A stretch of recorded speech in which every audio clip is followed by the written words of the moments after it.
Hello and welcome. These are horse racing selections for Thursday, the 18th of May. I am Flat Cap Callum and I'm hoping you're all very, very well. Alright, we're getting it back into the usual swing. We're not uploading this in the early hours.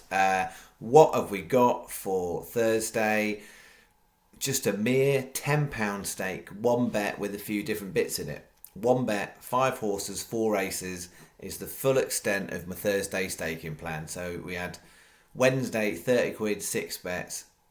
Thursday, one bet, bits in it, £10 stake. That is the extent of our Thursday. So yeah, I'm sure I'll get complaints. People will be, complaining to trade subscription. That is not what you expect from Flat Cap Callum.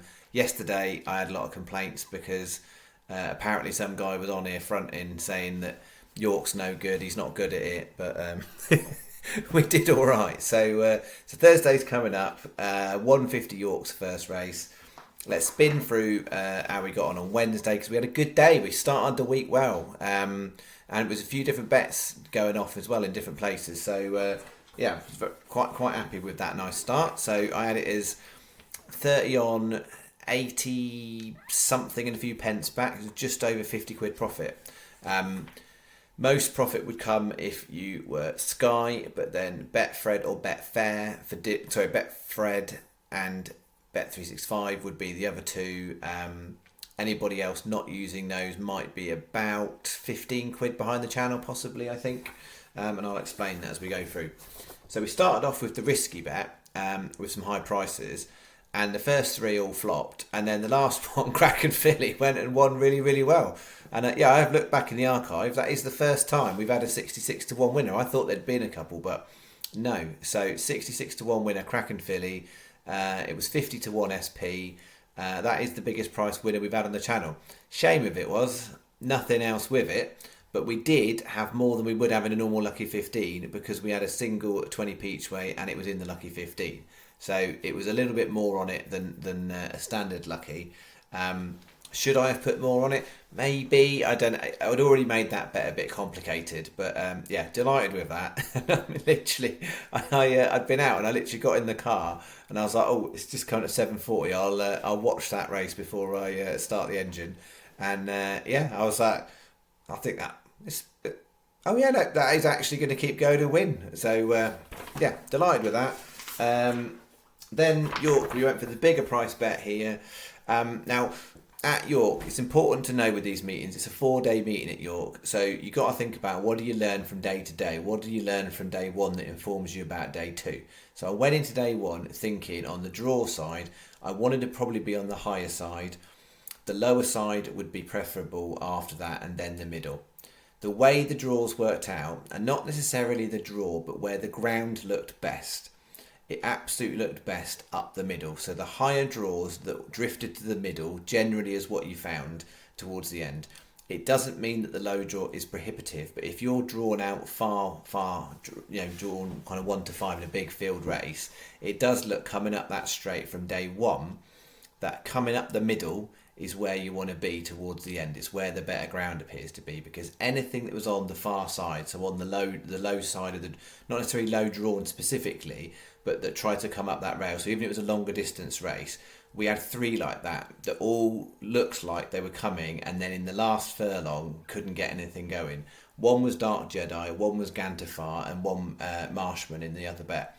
So the tricky thing is, and I talked a bit about this yesterday with York, that happened on day one. That does not always translate to day 2 at York. And that's the thing that you can look at that and you go, hang on, right, okay, I want a horse that's going to get to the middle. I prefer a horse to be up with the pace. Look at how it went yesterday. So you want to be up with the pace. You want to come in the middle. Doesn't matter from a draw point of view, but you want to be up with the pace in the middle. So you don't really want to be out on a wing, certainly on the lower side. And that's what we found ourselves with those two. So those two are definitely go back in the notebook, because they might get put down as poor performance when the reality is, I think the draw and where they were, part of the track they were running on basically impeded their ability to perform to the best of their possible ability. So it looked like they didn't have a good run, when in actual fact they were undone. So absolutely will be keeping an eye out for both of those next time. I know that's declared to run on Thursday, but I'd be surprised if it does. Might do, but I wouldn't be backing it. And then anyway, nothing. We got nothing on that bet. That's the short version. I don't want to keep holding that one up. Yeah, we got nothing on that bet. But it was a useful inform. Now the key thing is I've taken that on board when I'm factoring in selections for the Thursday at York, but I'm not holding my breath that the same thing will happen on the next day. So let's keep an eye out. Okay, then we had this one. That was not far out the placings. It was annoying. There was a non-runner near the beginning of the race, and there was a rule 4 in there, but we didn't get anything top 5. I think we were 7th, 8th, something like that. Bielsa won really well, nicely. Marshman, that was the victim of the draw. I mean, it reared at stalls. If you watch the race, it reared at stalls. It came like an absolute good thing, and then it just didn't pick up. And that Dark Jedi Gantifar, you watch all 3 races back. I'd be curious to see if anyone paid that much attention to it and sees the same thing that I saw. All 3 of those horses came with intent and then couldn't pick up in the last furlong because of the piece of ground they're on was less favourable. Anyway, we had Kiavana, which backed in. That was backed in a little bit. So we had 2 winners there on a Yankee. So important, 2 winners at York, same bet. Job's a good one. It was just that 150 race that stuffed me up because got nothing going on that one. So yeah, had a number of horses, but no cigar. The other ones I was in the right ballpark. So 2 out of 3 handicaps. I'll take that to have a couple of winners. So that was really, really good. Because the thing was, I was conscious. I didn't say it on yesterday's video, but I always have a little look at comparators to this time last year, the last 2 weeks of May. How did we do? And strike rate wise, from a horse's framing, we were good. But the problem we had last May, and we took heavy losses in the last 2 weeks of May last year, is we had 1 winner in 2 weeks. 1 winner in 2 weeks. And to have 3 racked up on the first day in that period of time, I'm absolutely delighted. So lightning does not strike twice always. We then had this, so we got done there. We had Bielsa won on the second leg, Spirit of Light placed. So we had a win and a place on the leg 2, but nothing to go with it from bet once. That was no good. And then over in Cork, this was another one. I've mentioned this before. Once the York racing were done, this was the one that was flagged on Paddy as the most popular accumulator. I'm very, very curious about it because I'm not worried about it. I'm just curious about it because I'm just not convinced it's the weight of the channel. Now, there'll be a lot of people that watch the channel that don't watch the channel, if that makes sense, that they can't be asked to hear me chunt to run, so they literally fast forward, take the bets and go. There'll be folk like that. I'm just pretty sure these are getting shared elsewhere in other places, in other forums, on other sites, not necessarily potentially with my name. And therefore that is increasing the volume because the those first two horses were so much shorter. That I think 8-1 Dutch Glory, and that was about 9s or 10s, I think, and they were overpriced, but it just I'm just keeping my eye on these things because it seems to be Irish bets where there's definitely something a bit funny because to be on Paddy Power, I think before the off you were talking about 700-800 times that bet had been placed allegedly on Paddy, and the next biggest bet was like 50 bet people. It's just very strange. So we had not good enough. The draw, I mean, it was the right side of the draw, but it didn't actually hold out. Our other horse on the other side of the draw, which was okay, was placing. That wasn't close enough. That faded. Americruise was 5th, which only paid out for 365 and Sky. So a few pence back there. And then bet 6, no place, and then placed for Sky and 365. Most other places just got that place, but then I did notice Betfair didn't pay out 4th place on that 820, which is incredibly tight. Some would have only got a place, would have got nothing off that bet. Most would have got a place double, and some would have got 2 place doubles. So overall, £50 profit in the bank. That puts us back for the month. I think down £1 for the month. That is what we are. £1 down for the month. So that's nice. It's nice, sort of slight recovery. Who knows what trajectory we're on? But we're only wagering £10. And I think the important thing to say as well before I get into Thursday's bet is, I've said these things before, and it's useful to keep repeating them. We had a good day on Wednesday. That doesn't mean we have a really good day again on Thursday. It doesn't mean I bet bigger stake on Thursday. It doesn't mean I got York right on Wednesday, I'll get it right Thursday. It's not how it works. So I read the form each day independently. I create my betting staking plan independently.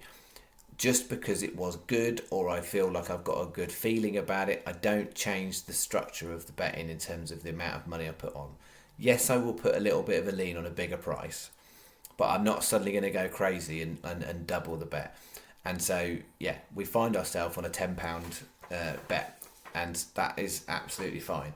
So, yeah, when it's going well, I don't bet more. When it's going badly, I don't pull back. I'm thoughtful about, trying to work out why it's going well or why it's going badly, but there you go.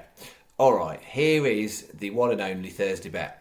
150 York, big watch out on here. So Sky have got their promotion of money back second, third and fourth. So Sky are only 3 places on this race, quarter of the odds. Almost every other bookie is 4 places.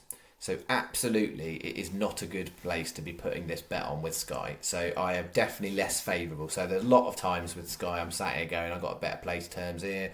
Not everyone's got a Sky account. Everybody else pretty much is going to get 4 there. I'm only getting 3. So this is definitely a day where everyone else can beat the channel if that one finishes 4th. So we've got Nomadic Empire, 150 York, 20 to 1. And again, actually, to be fair, it's quarter of the odds 20 to 1, but most other bookmakers are 25 to 1, fifth of the odds. Then 3 o'clock split leg, Point Linus 28s and Aileen Do at 9s. And then the 335 in the Dante, I think there's a value point here on Dancing Magic. There's a lot of horses that haven't proved they're as good as what they the breeding says they are or the talk says they are. I think Dancing Magic's a little bit overlooked. It looks to me like and I say this, like a 3rd to 6th type horse. So 3rd, 4th, 5th, 6th. Most bookies are paying 4 on that Dante. So it's worth chancing because on the basis of its 3rd, 4th, 5th, 6th, it should be probably much more like 12s, I should think. So 25 I think is a good price. And then outside of York, couldn't find anything, went everywhere. There's some big fields at Tipperary. I've pulled out one that I was happy enough to put in the bet. 750 Tipperary, Navigator Jack 14s. So there it is, 2 times 15p each way, lucky 15s. One with Point Linus, one with Aileen Do, and the other 3 are the same. And then I put a 50p each way double on Nomadic Empire and Point Linus, the 2 York handicaps, even though from a Sky Bet point of view it's not particularly favourable. If all I had was a Sky Bet account, I certainly wouldn't be going as big on that one. So if I was making this bet for just Sky users only, I probably wouldn't put the double on that, to be fair. I might even just convert that to a single. So I'm not going to want to put out conflicting advice. I'm just making the point that 3 places for that race is just less keen for it. So 365 and Paddy, who I'm saying are best. So you're going to get 4 there, Sky are 3. Here, Sky is 7, so you've got the 1 extra place here. Then you've got places like 365 Paddy, Betfair are 6. That one is 4 most places, and that one is 5 most places, some places 4. So 365 or Paddy are the best place, I think, to put this bet on. Then because of the 7th place, Sky Bet, and then because of the 4th and 6th there, then Betfair. So £10 is our Thursday bet. Just a reminder, if you wanted my PJ Golf tips, they were on yesterday's video, so there's a £10 staking plan for that. It starts tomorrow morning. I say tomorrow morning, whenever you're watching this, it starts Thursday. So you want to get those on if you want to do them. And that is me. I'm not 100% sure whether it will be. It's probably going to be Friday morning next video, like it should be. There's an outside chance it will be Thursday night, but it should be Friday morning is when I'm expecting to be doing next video for Friday's selections. So in theory, unless I change my mind, and I'll let you guys know, it shouldn't be Thursday night, it should be Friday morning. All right. I've managed to milk one bet into 15 minutes, which is ridiculous because I am really tired after last night, so I'm just going to go to bed. Thank you very much for all the support, and let's hope Wednesday wasn't a one-off and we can continue on winning ways. But you never know, we're never owed. Sometimes we're due. All right, thank you very much. Bye bye.